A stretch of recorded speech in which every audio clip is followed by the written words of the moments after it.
Une seule fois. Une seule fois dans ma vie, j'ai pris la plume pour écrire au conseil de mon église. J'étais jeune converti et l'objet de mon trouble était le suivant. Un homme s'était vu refuser la possibilité d'être membre de l'église parce que il n'était pas baptisé adulte sur confession de foi. Alors notez qu'il avait bien été baptisé, si vous voulez, mais enfant, avant l'âge de raison. Et à vrai dire, il n'était pas seul dans ce cas, il y avait parmi nous dans l'église des personnes dont la foi était manifestement bien ancrée, des personnes engagées, mais qui ne pouvaient pas être membres du fait d'un baptême reçu trop tôt et surtout sans leur plein consentement. Et je constatais que nous, les baptistes, nous nous retrouvions avec ce paradoxe un peu étonnant, qui est que celui qui se plie au rite du baptême peut devenir membre de l'église, peut prendre part au discernement communautaire, même si on lui voit par la suite une vie spirituelle aussi pauvre qu'une croziflette sans reblochon, excusez la référence savoyarde, tandis que d'autres ne peuvent pas devenir membres, quand bien même ils démontrent par leurs paroles, par leurs actes, leur foi en Christ, leur fidélité à l'Église et leur amour des frères et sœurs. Eh bien, chers amis, bienvenue dans le monde merveilleux de la théologie pratique, monde où notre théologie parfaite sur le papier se heurte à la complexité de la vie et aux limitations humaines. Alors, on va essayer de poser quelques bases au sujet du baptême sur confession de foi, et si je peux me permettre de vous donner un conseil, préparez-vous, parce que ça risque de secouer un peu.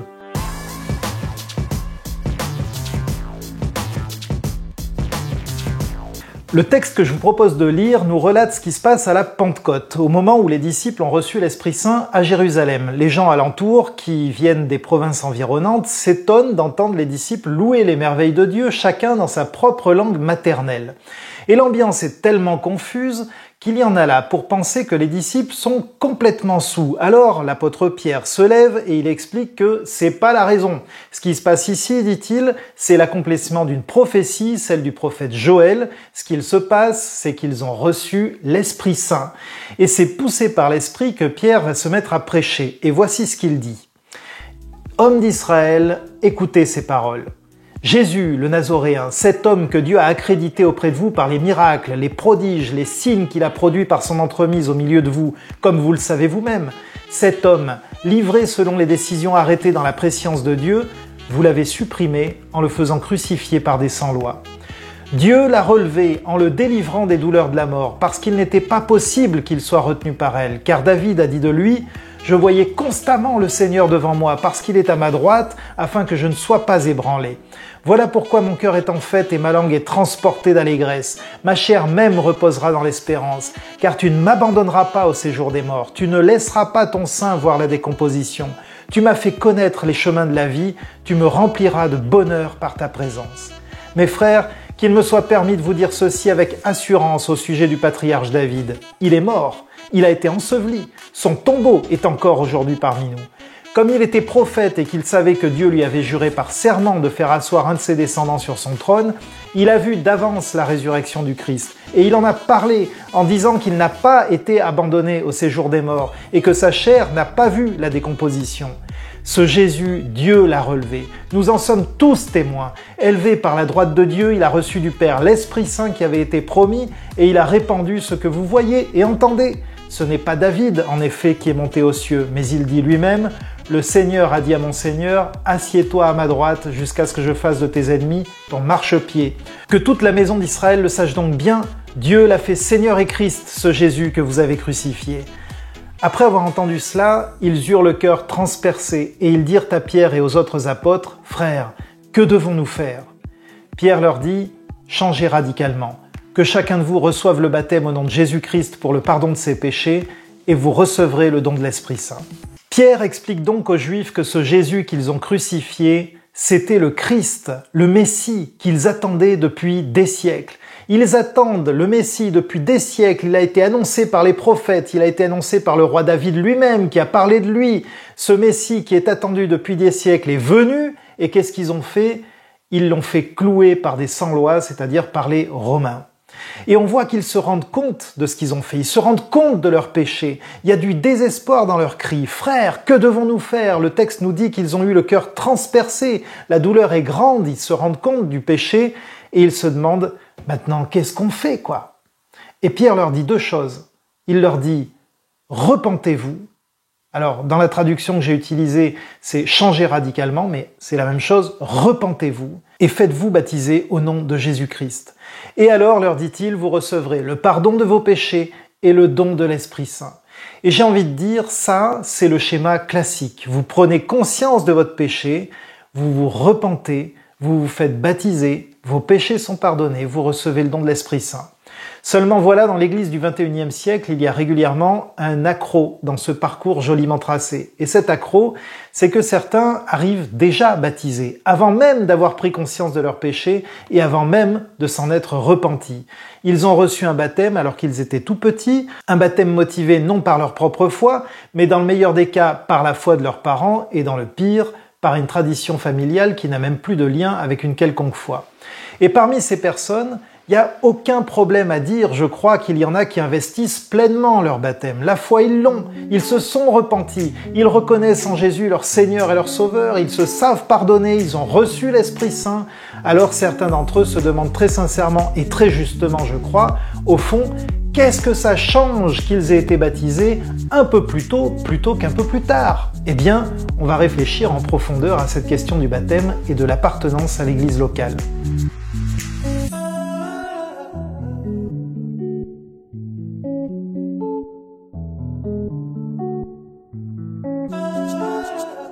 Ce qu'on appelle le pédobaptisme, c'est le fait de baptiser des enfants, des petits. Ça vient du grec paidos, enfant, et du verbe baptizein, qui veut dire baptiser.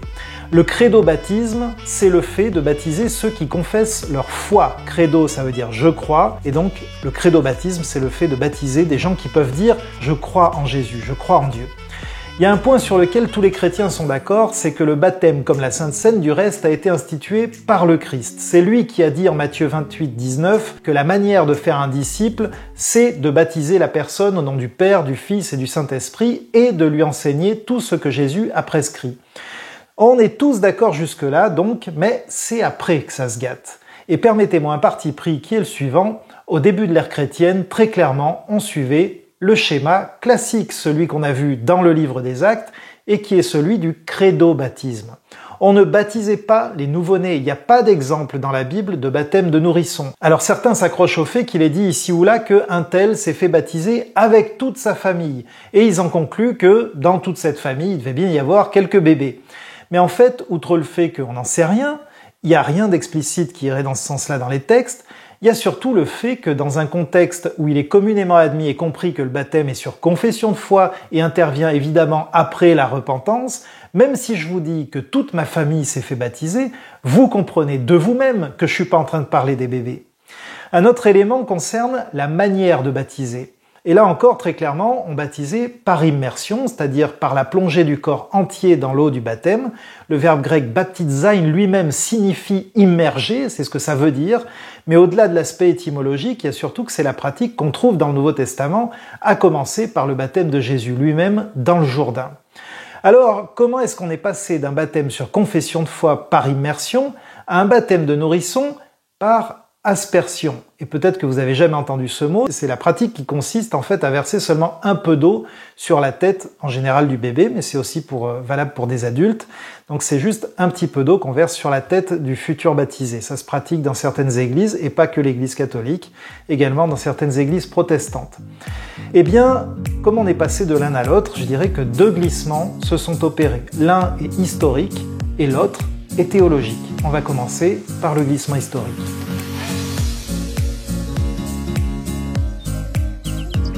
Durant la pré-chrétienté, c'est-à-dire avant que le christianisme devienne la religion officielle de l'Empire romain, devenir chrétien, c'était vraiment pas chose facile.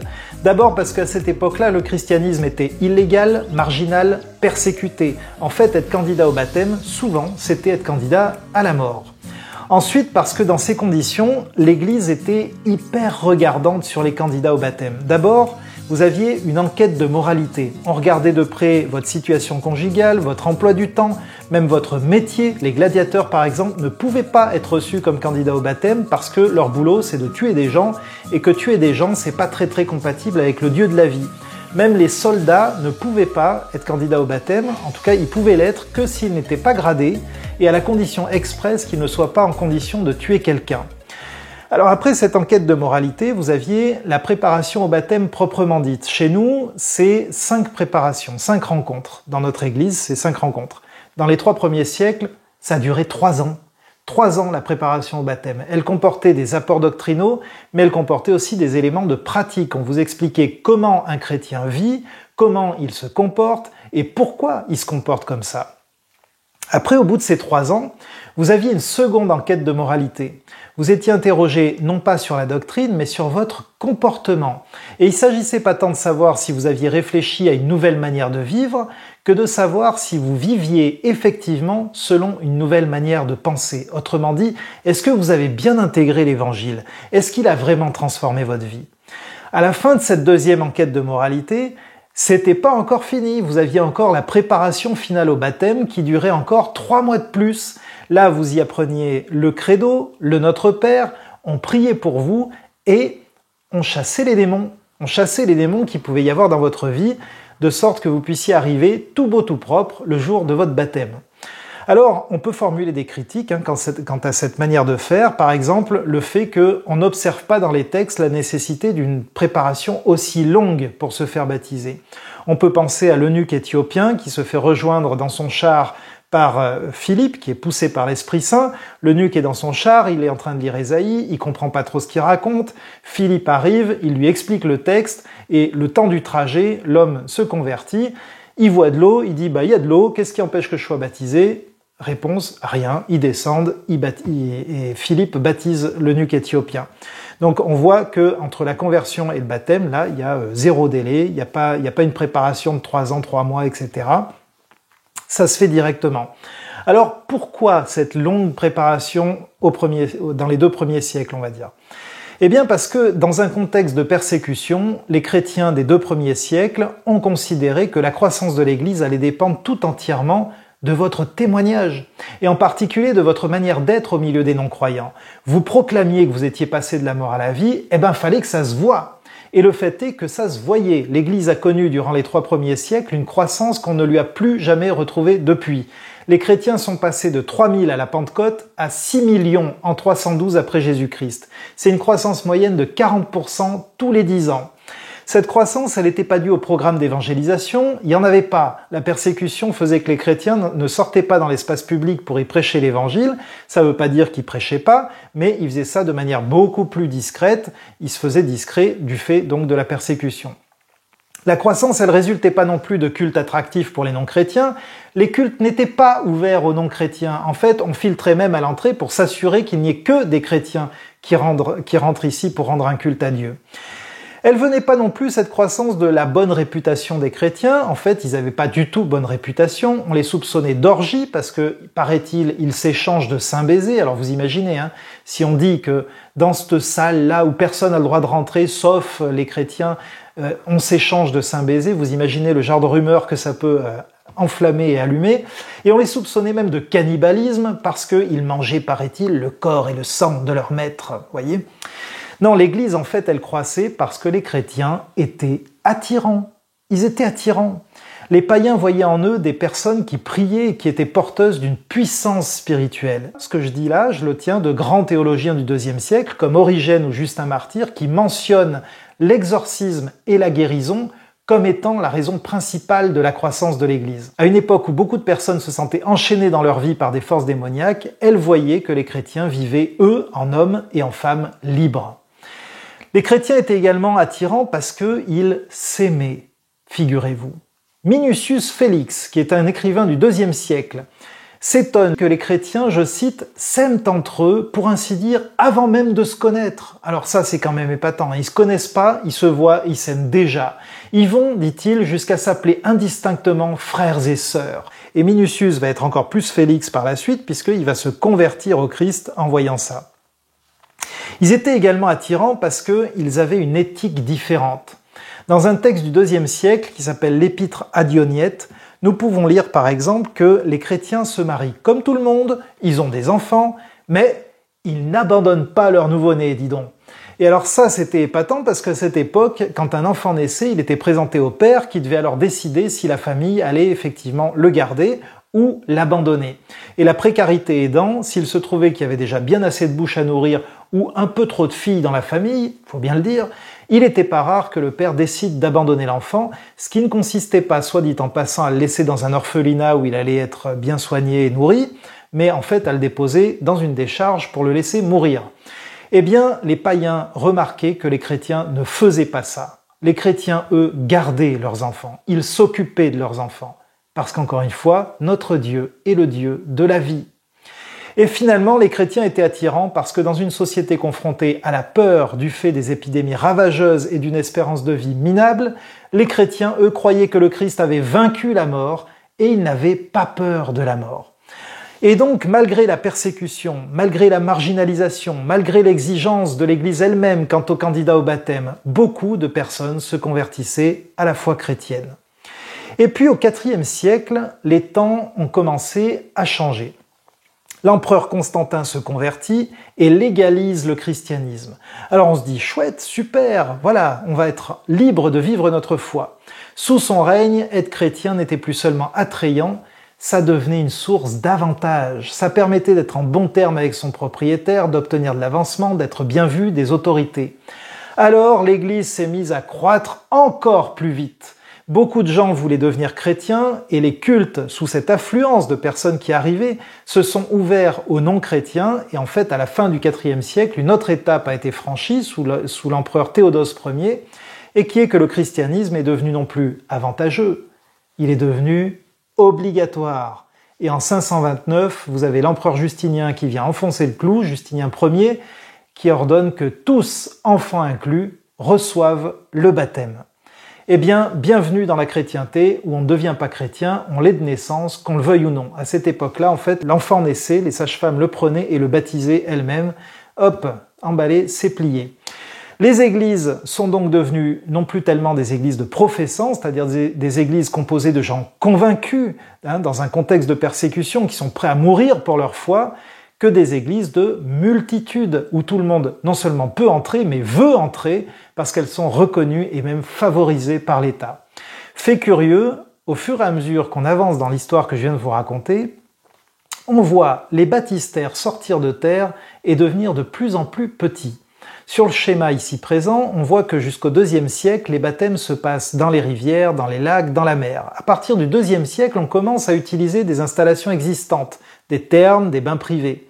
Au IVe siècle, on va construire des baptistères dans les bâtiments d'église. Au VIIe siècle, on commence à voir apparaître des cuves baptismales, donc c'est comme des baptistères mais ils sont hors sol. Et finalement, au XVe siècle, on a des fonds baptismaux. Et alors là, il n'est même plus question d'immerger qui que ce soit.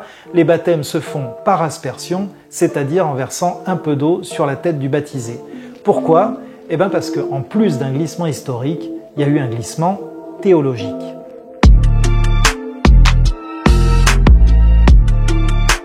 Au 1er siècle, je l'ai dit, le baptême était sur confession de foi par immersion. Pourquoi ? Eh bien d'une part parce que c'est la foi en Jésus-Christ qui est requise pour le salut et demandée pour le baptême. On n'est pas sauvé par le rite du baptême, on est sauvé par le sang du Christ versé à la croix. Ça c'est Hébreux 9,14 qui nous le dit. Crois au Seigneur Jésus et tu seras sauvé, acte 16, 31. Si tu confesses de ta bouche le Seigneur Jésus et si tu crois dans ton cœur que Dieu l'a ressuscité des morts, tu seras sauvé. Romains 10, verset 9. Si tu crois de tout ton cœur, nous dit acte 8, 37, tu peux être baptisé. Autrement dit, tu peux être baptisé si tu crois de tout ton cœur. Et même, tout simplement, le texte qu'on a lu tout à l'heure, où les Juifs demandent ce qu'ils doivent faire et où Pierre leur répond « Repentez-vous et faites-vous baptiser ». La repentance suivie du baptême, c'est aussi une confession de foi. Donc, nous baptisons sur confession de foi. Et ensuite, pourquoi par immersion ? Eh bien, outre le fait que c'est ce que nous voyons dans le Nouveau Testament, il y a également que ça a du sens. Ce qui est imagé dans le baptême, c'est le fait de mourir à notre ancienne vie unie au Christ pour renaître à une vie nouvelle par une résurrection semblable à la sienne. Regardez ce que dit Romains 6, versets 3 à 6. « Ignorez-vous, dit Paul, que nous tous qui avons reçu le baptême de Jésus-Christ, c'est le baptême de sa mort que nous avons reçu ? Par ce baptême de la mort, nous avons donc été ensevelis avec lui, afin que tout comme le Christ s'est réveillé d'entre les morts par la gloire du Père, de même nous aussi nous marchions sous le régime nouveau de la vie. En effet, si nous avons été assimilés par une mort semblable à la sienne, nous le serons aussi par une résurrection semblable à la sienne. Nous savons qu'en nous, l'homme ancien a été crucifié avec lui pour que le corps du péché soit réduit à rien et que nous ne soyons plus esclaves du péché. Ce qui est imagé dans le rite du baptême, c'est une mise au tombeau, suivie d'une résurrection. Ce qui est imagé, c'est la réalité spirituelle de ce que nous avons vécu avec Christ. Bien que vivant, j'étais spirituellement mort, et bien me voici désormais bien vivant, et quand bien même je mourrai, celui qui croit en moi, même s'il meurt, vivra, dit Jésus en Jean 11, verset 25. Le baptême, c'est ça, c'est une mise au tombeau, d'où l'immersion, suivie d'une résurrection, d'où la sortie de l'eau. Seulement, en baptisant les nouveau-nés, le sens même du rite du baptême a changé. Les gens se sont mis à voir une efficacité dans le rite du baptême lui-même. Pour l'Église catholique, c'est le rite du baptême qui sauve. Alors, si vous discutez avec un catholique, il apportera sans doute quelques nuances à ce que je viens de dire. Mais n'empêche que c'est le rite du baptême qui sauve dans la théologie catholique. C'est le fait de passer par les eaux du baptême. Alors évidemment, dans ces conditions, vous baptisez les nouveau-nés, et le plus tôt possible encore, surtout à une époque où la mortalité infantile était incroyablement élevée. Mais ce que nous comprenons des textes, c'est que le rite n'est rien par lui-même. Nous ne sommes pas sauvés par le baptême, par le rite du baptême, nous sommes sauvés par le sang du Christ. Hébreux 9,14 à nouveau. Ça, c'est une grâce, c'est un cadeau que Dieu nous fait par le sacrifice de son Fils, et ce cadeau, nous le recevons par la foi. Et c'est pour ça que la Bible nous dit que nous sommes sauvés par grâce, par le moyen de la foi. C'est ce que dit Paul, ça ne vient pas de vous, c'est le don de Dieu, ça n'est pas par les œuvres, afin que personne ne se glorifie. Éphésiens 2, versets 8 à 9. Seulement, voilà, si vous croyez que le rite du baptême sauve, alors effectivement, la quantité d'eau n'a pas grande importance, et on va voir pourquoi, mais la raison, sans tout dévoiler par avance, c'est précisément que le sens du baptême a changé. Et c'est probablement ce qui a fait que cette quantité d'eau a diminué au fil des siècles jusqu'à la pratique de l'aspersion, c'est-à-dire du fait de verser un petit peu d'eau sur la tête du baptisé.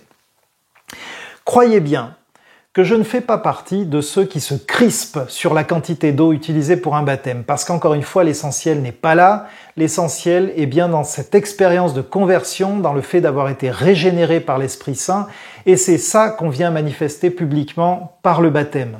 Et donc, si quelqu'un, pour une raison ou pour une autre, un handicap physique par exemple, ne peut pas être baptisé par immersion, parce que on peut pas, avec le fauteuil c'est pas possible, ou pour X raisons, eh ben c'est pas grave, on y va par aspersion, il n'y a pas de problème, et ça sera pas un baptême au rabais du tout.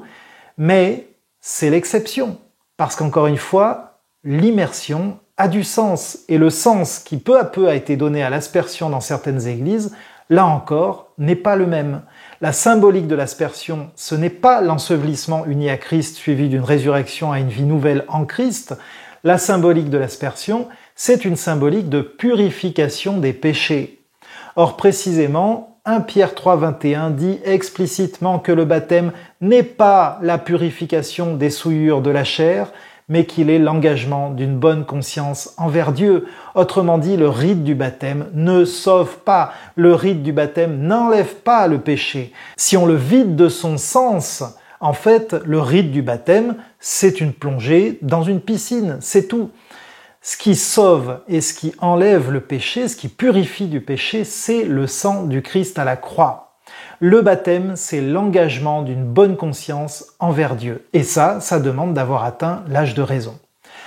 Alors voilà, pour toutes ces raisons, nous croyons que ce que la Bible appelle foncièrement baptême, c'est le baptême par immersion sur confession de foi.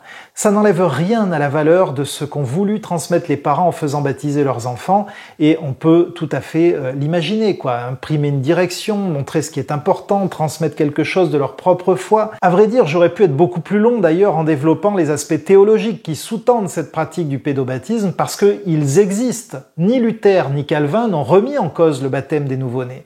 Cette remise en cause, en fait, elle est venue dans le cadre de la réforme protestante par ce qu'on a appelé la réforme radicale, qui était portée donc par des chrétiens qui pensaient que les réformateurs, en fait, n'allaient pas assez loin dans leur démarche, et notamment sur la question du baptême.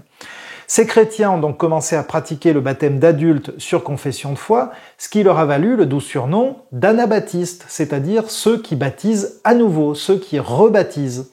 Et ces gens-là ont été persécutés de tous les côtés. Ils ont été persécutés par les catholiques d'une part, comme tout bon protestant, mais aussi par les protestants eux-mêmes. Et ce sont là nos ancêtres. Ces gens-là, on leur disait, vous voulez être immergés, on va vous immerger. Et ils sont morts martyrs, noyés, pour la foi qu'ils avaient. Alors évidemment, on pourrait se dire que c'est pas un sujet si important qu'il faille empêcher l'accès à des personnes baptisées bébés de devenir membres de notre Église.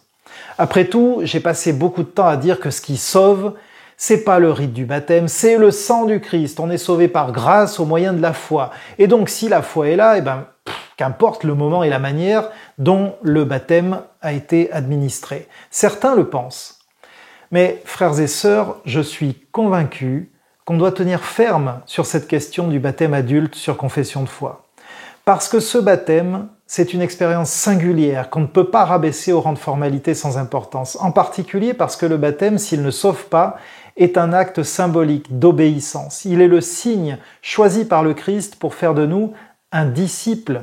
Parce que la raison fondamentale pour se faire baptiser, pour engager sa conscience devant Dieu par le baptême, c'est le fait que Jésus nous le demande. Et ça, c'est la définition d'un disciple. Le disciple fait ce que demande son maître. Un autre élément qui me semble important, c'est que le baptême, c'est une proclamation publique de notre foi. Et ça a une valeur spirituelle parce que cette proclamation, nous la faisons non seulement devant Dieu, mais encore devant les hommes et devant Satan lui-même. Ce jour-là, nous sommes scellés en Christ par l'Esprit Saint. Ni les hommes, ni les démons ne peuvent plus venir nous dire que nous n'appartenons pas à Christ. Nous l'avons vécu, nous avons des photos et surtout, nous avons des témoins. Et enfin, un dernier élément, c'est que le baptême dans la Bible s'apparente à des fiançailles. Nous nous préparons pour les noces à venir entre l'époux qui est le Christ et l'épouse qui est l'Église. Et l'époux, il ne t'oblige pas à l'aimer. Il attend ta pleine adhésion, il attend ton oui à sa demande en mariage. Maintenant, je reconnais que du fait que certains d'entre nous ont reçu un baptême enfant, nous pouvons effectivement aboutir au paradoxe que j'ai nommé au début de cette vidéo. Et je terminerai pas cette vidéo sans dire ceci. Je suis évidemment capable de reconnaître pleinement, complètement, sans réserve aucune, la foi de mes frères et sœurs quand je l'observe dans leur vie, quand bien même ils ont été baptisés bébés. Et c'est à vous, vous qui avez été baptisés bébés et qui avez cette foi, que je m'adresse maintenant en vous disant que pour moi, que vous ne puissiez pas être dans la pleine communion, non pas spirituelle, parce que celle-là existe, elle existe quand on se réunit pour prier, quand on œuvre ensemble au nom du Christ, on est en communion spirituelle, mais que vous ne puissiez pas être dans la pleine communion temporelle, par le fait de devenir membre à part entière, de pouvoir participer pleinement au discernement communautaire. Pour moi, c'est un crève-cœur. C'est un crève-cœur. Pour moi, c'est une anomalie que j'aspire de tout mon être à voir réparée, mais pour laquelle j'ai pas de remède. Mais vous qui avez été baptisés petits, vous qui fréquentez notre Église au point de pouvoir dire que vous êtes en communion avec cette communauté, vous l'avez ce remède. Il est entre vos mains ce remède. Alors j'aimerais vous inviter à considérer le baptême. Par égard pour le Seigneur, bien sûr, en regard à tout ce que j'ai dit précédemment, mais aussi pour une autre raison que vous n'avez peut-être jamais contemplée jusqu'à présent, je vous demande de considérer le baptême aussi par égard pour cette Église. Par égard pour cette communauté que vous aimez et qui vous aime. Pour reprendre un terme biblique et qui au fond parle d'amour, je dirais même par esprit de soumission mutuelle. Si vous vous faites baptiser, ce que vous trouverez, j'en suis sûr, ça n'est pas le regard de personnes qui se demanderont pourquoi vous avez tant tardé. Ça n'est même pas la joie de vous avoir gagné puisque vous n'étiez pas perdu. Mais ce sera la joie de vos frères et sœurs de voir une anomalie enfin réparée, un paradoxe enfin résolu. Parce qu'en vérité, je vous le dis, nous avons besoin de vous. Il ne se passe pas une assemblée générale sans que je ne pense à vous en me disant « vous nous manquez quoi, vous nous manquez ».